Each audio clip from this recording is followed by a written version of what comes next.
मंच पे कॉल करना चाहेंगे पूजा कुमारी जी को। Please heartily welcome on the screen Pooja ji. एक जोरदार तालियों के बीच, जोरदार तालियां में welcome Pooja ji. Thank you sir. और सभी सीनियर साथियों को मेरा नमस्कार JRCM।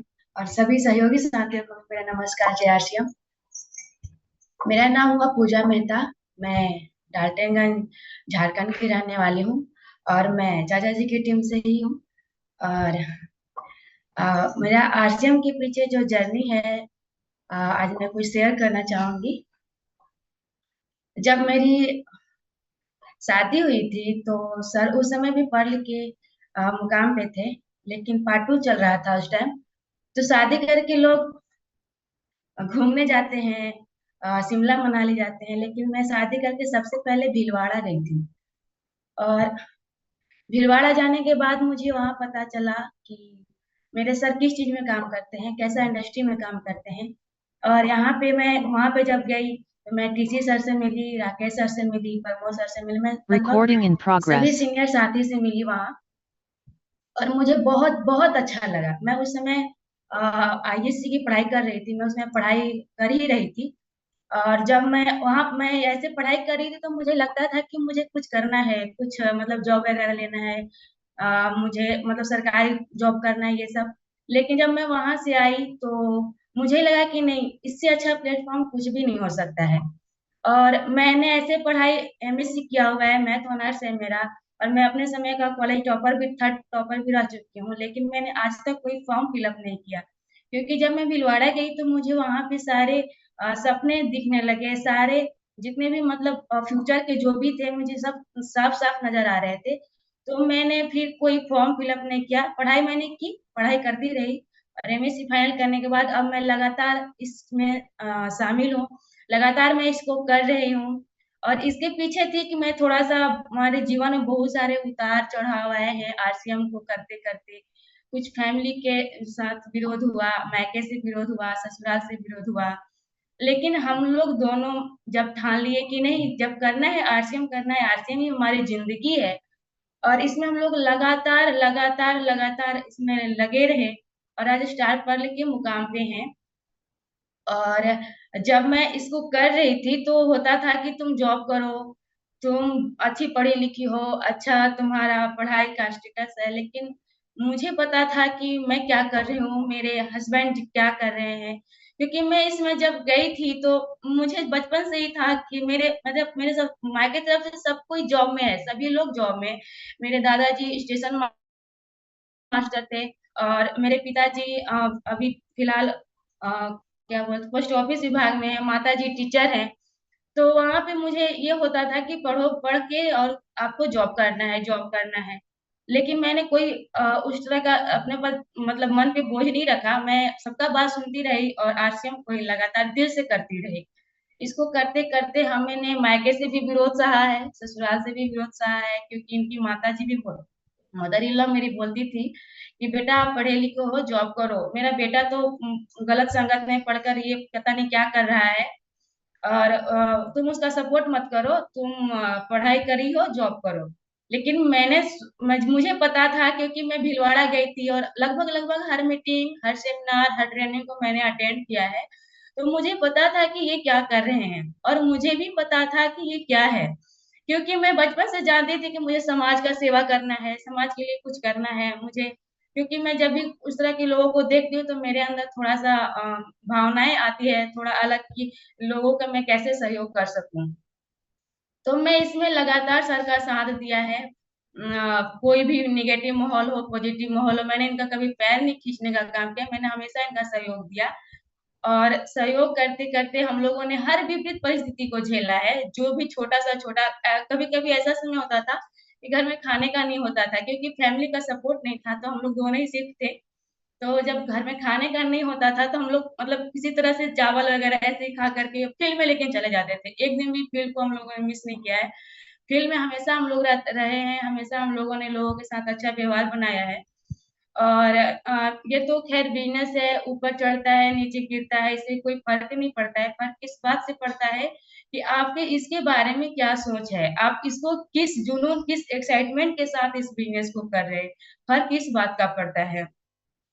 हम लोगों ने कभी धूप नहीं देखा, कभी बरसात नहीं देखा, कभी ठंड नहीं देखी हम लोगों ने, और इसको लगातार करते रहे। करते करते हम लोगों ने जब सेकेंड हैंड बाइक थी हमारे पास, उसका हम लोगों के पास पैसे नहीं हुआ करते थे कि हम उसको टायर को भी चेंज कर सके, सेकेंड हैंड टायर लगा करके। जब गाड़ी पंचर हो जाती थी तो सेकेंड हैंड टायर लगाते थे, ट्यूब लगाते थे, और फिर हम लोग फील्ड में चले जाते थे। कोई फर्क नहीं पड़ता था कि ऐसा हो रहा है, ऐसी घटनाएं हो रही हैं, हमें नहीं करना चाहिए। आज तक इसके बारे में दिमाग नहीं बदला, मतलब निगेटिव में हम लोगों के माइंड में कभी नहीं आया, और हम लोग लगातार इसको फील्ड में जाते रहे, करते रहे। आज हमारे पास सेकेंड हैंड बाइक से एक अपनी बाइक भी हुई। सर ने हमें एनिवर्सरी पर एक स्कूटी भी गिफ्ट किया है, और एक हम लोगों ने एक प्यारी सी गाड़ी खरीदी है, कार है, जिसको हम लोग मोहिनी बोलते हैं। तो इस तरह से हम लोगों ने जर्नी को स्टार्ट किया और आज यहाँ तक पहुंचे हैं। लेकिन इतना से हम लोग खुश नहीं हैं, हमें बहुत आगे भी जाना है। हमारे दो छोटे छोटे बच्चे हैं, अभी उदयपुर टूर में भी वो लोग दोनों गए हुए थे, लगभग सभी सर से मिले भी हैं वो लोग। आज उन लोगों को देखने के लिए कोई नहीं है, लेकिन फिर भी हम लोग उन लोगों को घर में बंद करके फील्ड में चले जाते हैं। दोनों भाई अंदर रहते हैं रूम में, हम लोग फील्ड में वर्क करने चले जाते हैं। तो कोई भी चीज आड़े नहीं आ सकती है जब आपके अंदर एक्साइटमेंट हो, जुनून हो। कोई चीज बहाना नहीं बन सकता है, कोई भी आपको चीज रोक नहीं सकती है कि आप ये मत करो, आपके छोटे बच्चे हैं या आपके कोई सपोर्ट नहीं कर रहा है तो आप दूसरे काम को कर लो। इससे कोई फर्क नहीं पड़ता है। फर्क ये पड़ता है कि आपने इसको किस रूप में लिया है। क्या आपने इसको एक सपने की तरह लिया है, क्या आपने इसको अपना जीवन माना है। आरसीएम तो हमारी जिंदगी है, इसके बिना हम लोग नहीं रह सकते हैं। और इस तरह से करते करते करते आज हम लोग यहाँ पे पहुंचे स्टार पर्ल पे। लेकिन यहाँ पे रुकना नहीं है, हमें हमें बहुत जल्द स्टार इमराल्ड भी बनना है, और आप लोग की तरह हमें भी चमकना है, स्टार बनना है।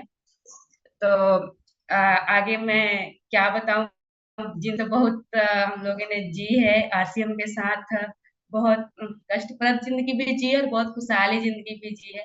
अभी हम लोग उदयपुर टूर में भी गए हुए थे, वहां पे भी बहुत अच्छा लगा सर, बहुत बहुत अच्छा लगा। बच्चे आज भी नाम लेते हैं, और हम तो यही कहेंगे कि अगर अगले बार से कभी भी लोगों को टूर मिले तो जाना चाहिए, उसमें सीखना चाहिए। क्योंकि जब हम लोग बड़े बड़े लोगों की संगत में रहते हैं तो हमें बहुत अच्छी चीज नॉलेज मिलते हैं, जो चीज हम नहीं जानते वो भी चीज हमें सीखने को मिलती है। और हमारे ऊपर हमेशा हमारे अपलाइन का सहयोग रहा है, मिस्टर चाचा जी का, राकेश सर का, प्रमोद सर का, सभी सर लोगों का हमारे साथ सहयोग रहा है। और उन्हीं के सहयोग की वजह से जब भी हम लोग नर्वस होते थे तो सर को एक बार जरूर कॉल करते थे, और सर हम लोगों को हमेशा एक्साइटमेंट से राह बताते थे, उत्साह देते थे। तो अपलाइन का एक बहुत बड़ा रोल होता है एक माता पिता की तरह, कि अपने बच्चे को किस तरह हम आगे ले जा सकते हैं, मेरा बच्चा कहाँ पे रुक रहा है। तो इस तरह से उन्होंने बहुत बहुत हम लोगों को केयर किया है और केयर करके यहाँ तक लाए हैं। तो मैं सर का भी बहुत बहुत आभार करना चाहूंगी। और आगे मैं सर को ओवर करती हूँ। थैंक यू सर, जय RCM. Thank you very much Puja madam. और मैं बहुत लकी हूँ कि आज मैंने चूज करके लाया है। अगर ये सहयोगी साथी बने हैं तो मैंने चूज किया है, मैंने अच्छा कर्म किया था कि मुझे जिंदगी में दो चीज अच्छी मिली। एक तो मुझे आरसीएम मिली, और जिनके वजह से आरसीएम मिली, और जो हमारे मेंटर रहे आदरणीय श्री राकेश शर्मा सर के लिए तहे दिल से आभार। और मैडम मिली जो विपरीत परिस्थिति में भी जो काफी हमें सहयोग करते रहती हैं, इनके लिए भी मैं शुक्रिया अदा करता हूं कि बहुत लकी हूं। तो बात को शुरुआत करते हैं। मेरा नाम हुआ दीनानाथ मेहता, मैं झारखंड डाल्टेगंज का रहने वाला हूं। और मैं 3 स्टेप पे बात करूंगा, लेकिन समय को देखते हुए मैं बात करूंगा कि मैं पहले कहाँ था, आज मैं कहाँ हूं और जाना कहाँ है। तो पहले तो स्टेप वाली में बात करूंगा कि पहले कहाँ था, उसको शॉर्ट में लूंगा क्योंकि उसकी ज्यादा बात करने से कोई फायदा तो होने वाला नहीं है।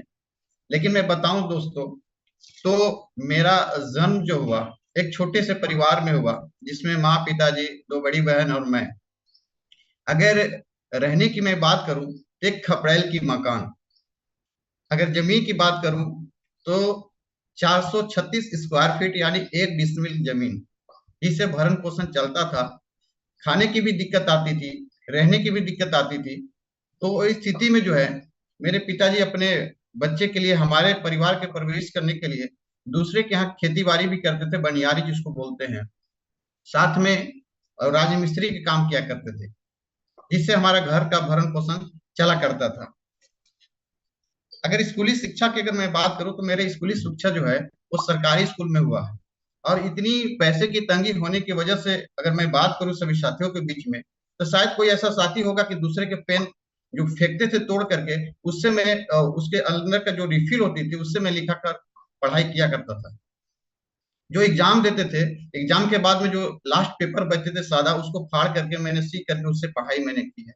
और ये मैं जिंदगी को देखा हूँ, लगातार देखा हूँ। और हाई स्कूल के अंदर भी मैं गया तो ये स्थितियां मेरे थी, क्योंकि हमारे पास में पैसे नहीं थे, लेकिन मैं पढ़ाई में काफी मतलब मशक्कत किया, और जिसका नतीजा ये रहा कि स्कूल के अंदर मैंने हमेशा टॉप रहा। और टॉप रहने का सबसे बड़ा बेनिफिट मुझे ये हुआ कि शिक्षक के माध्यम से मुझे स्कूल के अंदर मॉनिटर चुना गया। और जब भी शिक्षक नहीं आते थे या जब भी स्कूल के अंदर क्लास खाली होती थी, तो मुझे उसमें शिक्षा देने के लिए भेज दिया जाता था। अब जाने के बाद मुझे एक्सपीरियंस इतना अच्छा हुआ तो मेरे मन में एक बात आई कि नहीं, मुझे ट्यूशन पढ़ाना चाहिए। और ट्यूशन पढ़ाने की बात को मैंने शुरुआत किया, जिससे मेरे पॉकेट खर्चा निकलना शुरू हुआ और मेरे माँ पिताजी की जो लायबिलिटी थी वो कहीं ना कहीं कम होती चली गई। अब इसी दौरान अगर मैं दोस्तों बात करूं तो ट्यूशन पढ़ाने के बाद जब वापस घर आ रहा था, सुबह के 7 बज रहे थे, और मेरे गांव के पास में एक पुल थी, वहां पे एक सज्जन बैठे हुए थे, मेरे को बोले कि भैया कहाँ से आ रहे हैं? मैंने बोला कि ट्यूशन पढ़ा के आ रहे हैं। तो एक नया चीज आया है, आप उसके करेंगे? मैं बोला कि क्या चीज बताइए। मैंने उनसे पूछा, समझा, और दोस्तों जैसे ही मैं समझा, मैंने तुरंत उनको बोला कि yes I can do it, मैं इससे करूंगा, ये बहुत अच्छी चीज है। लेकिन एक बात सबसे ज्यादा आड़े गई, वो आती है पैसे की। मेरे पास पैसे नहीं थे, ट्यूशन तो मैं पढ़ाता था, लेकिन ट्यूशन पढ़ाते थे केवल पॉकेट खर्चा निकलते थे, पैसे वो जमा नहीं कर पा रहा था। आप यकीन करें कि मैंने पैसे को उधार लिया, और उधार लेने के बाद में उसमें 1500 रुपए की किट खरीदी जाती थी, जिसमें 3 पैंट शर्ट, बुक और बैग मिलती थी। और 3 दिन के बाद मुझे डेहरी ऑनसन से वो किट आई थी, और उस किट में मैंने फिट हुआ।